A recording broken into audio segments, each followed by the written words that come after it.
Good evening, visitors. Welcome to the Australian War Memorial's last post ceremony. My name is Craig Burrell, and joining us today from the Royal Australian Air Force is Flight Lieutenant Jesse Robinson.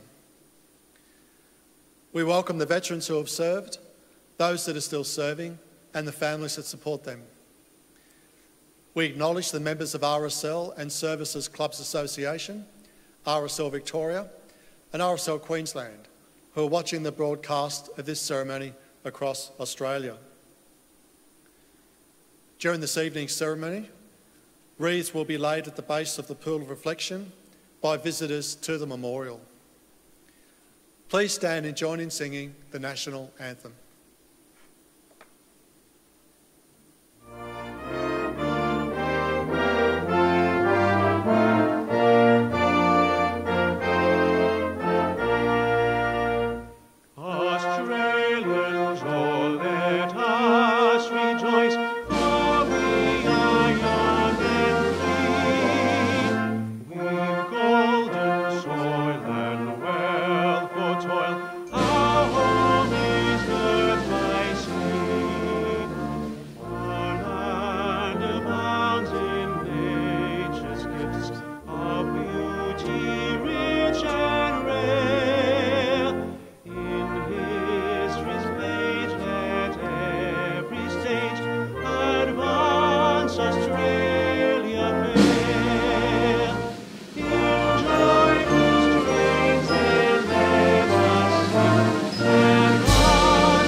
Please sit if you wish to do so. The Australian War Memorial was the vision of Charles Bean, Australia's First World War official historian. Bean landed with the Australian troops on Gallipoli and stayed with them at the front through to the end of the war. The idea of this national memorial and museum came to him at Pozières, France, in the depths of the bloody fighting of 1916. Bean's idea was that this would be a place where families and friends could mourn their loved ones buried in faraway places. It would also be a place that could help all Australians understand what these men and women had endured and what they had done for us. Bean's vision, to which we remain true, is best expressed as inscribed in the entrance to the memorial's galleries. Here is their spirit, in the hearts of the land they loved, and here we guard the record which they themselves made. Tonight, we will read the story behind just one of those on the Roll of Honour, which lists the names of more than 102,000 men and women who have given their lives for us in war and operations for more than a century. But first, we present a lament, Flowers of the Forest. Wreaths or floral tributes will now be laid at the base of the Pool of Reflection.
Today, we remember and pay tribute to Sergeant Henry Francis Hughes.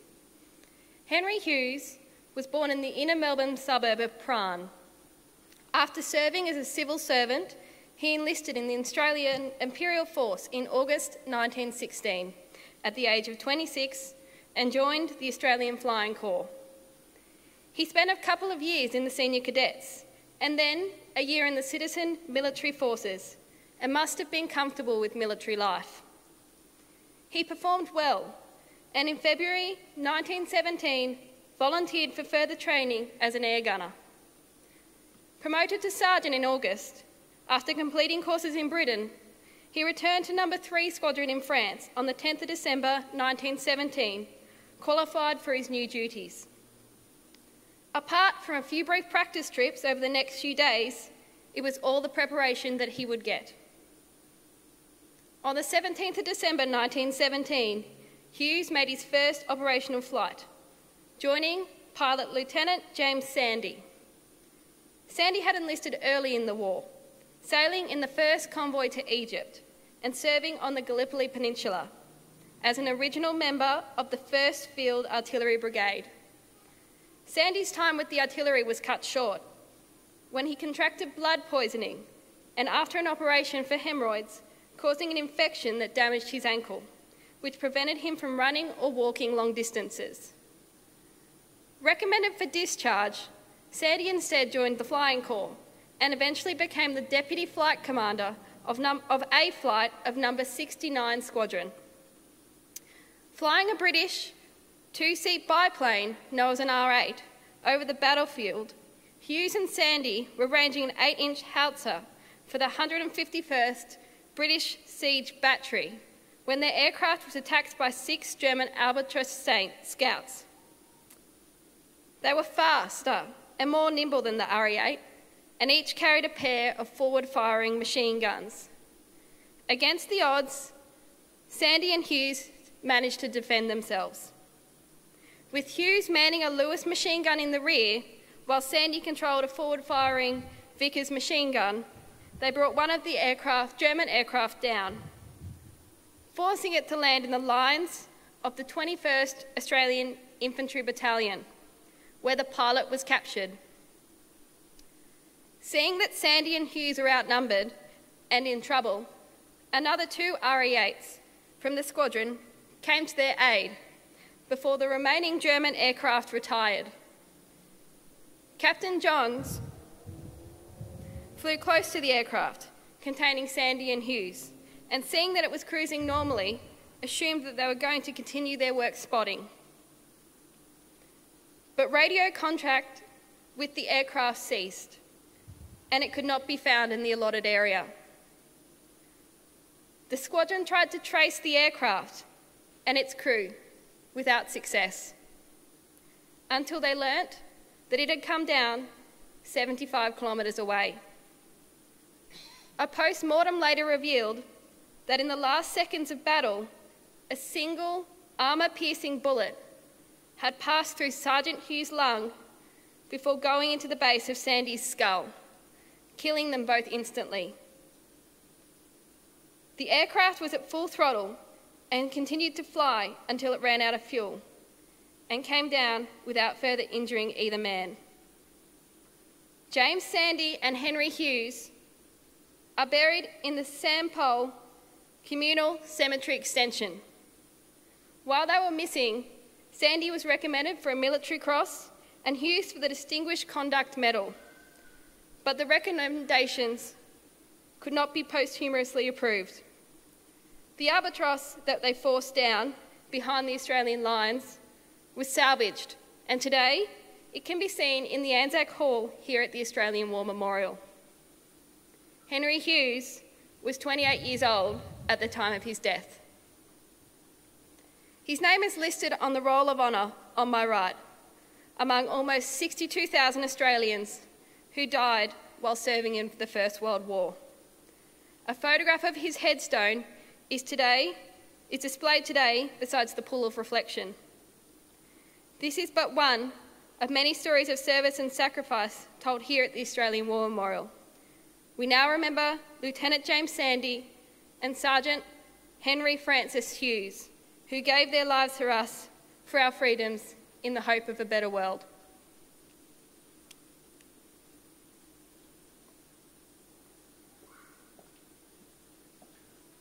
Please stand for the ode and the sounding of the last post.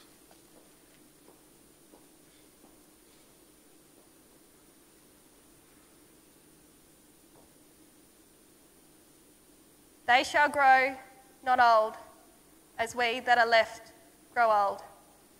Age shall not weary them, nor the years condemn.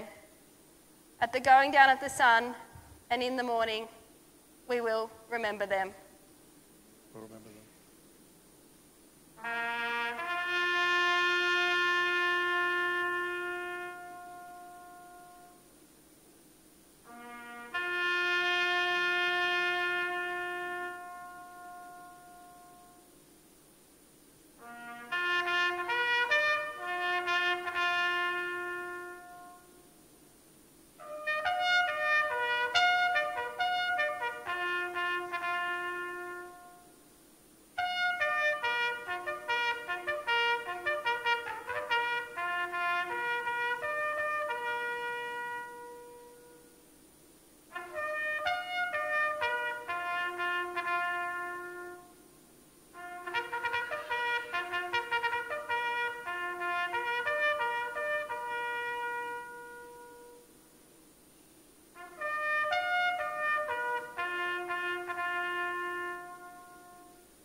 Lest we forget.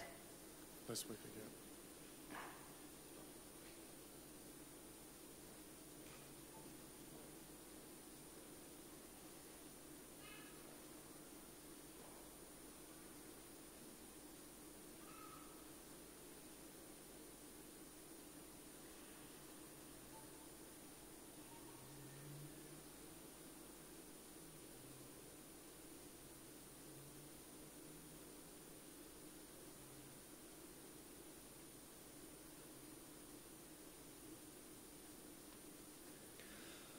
We leave you this evening with the words of the memorial's founder, Charles Bean.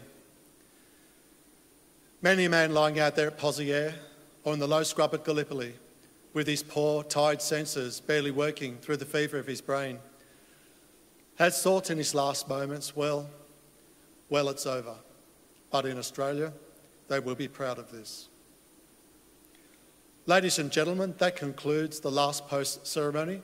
Thank you for visiting the Australian War Memorial, and we wish you all a very good evening.